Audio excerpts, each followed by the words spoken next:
Joining me today is Alyce Bowe, Workplace Policy and Migration Advisor for the Australian Mines and Metals Association. Alyce, thanks for joining us. Thanks, Kirsten. First of all, would you please give us a brief update on some key issues arising in the use of foreign labour in Australia relating to wages and their legal rights?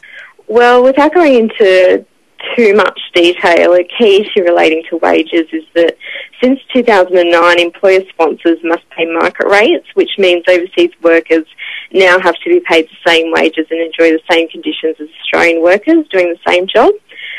There is a salary threshold above which the market rate no longer applies, and that amount is $180,000 a year.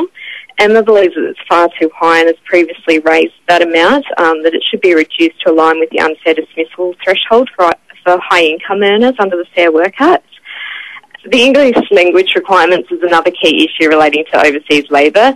The increased English language requirements for temporary skilled migrants as of June 2009 has, in AMMA's view, made it more difficult for resource industry employers to recruit labour from certain countries, as applicants can simply not meet the requirements of the test. So that's a brief update on two key issues. Why is it important to close the gaps within the immigration system pertaining to labour agreements and enterprise migration agreements? Well, there's been a considerably low uptake of labour agreements and also AMAs in the resource industry.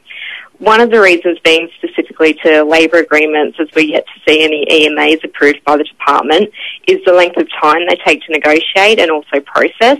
Acting as a deterrent for the uptake of a labour agreement is the fact that they place onerous and stringent obligations on employers in the form of additional work and consultation with unions. On the other hand, enterprise migration agreements have now become completely different to their original intention. A company would only use an EMA to gain a concession from the standard 457 visa program, for example, a reduction in English language requirements or for semi-skilled labour.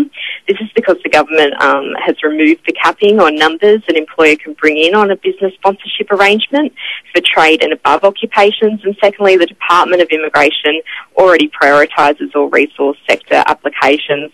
So the problem with an EMA, given that those concessions are already available to resource industry employers, is the consultation with unions in relation to sourcing semi-skilled labour from overseas. Alyce, you'll be speaking at the 5th Fair Work Summit to be held on the 28th and 29th of May in Sydney. What will be the highlight of your presentation?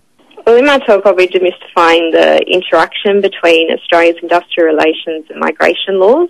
It'll highlight the importance of overseas skilled labour and that unwarranted restrictions on the ability for employers to source skilled labour from overseas could limit future growth and lead to projects or parts of projects being relocated offshore.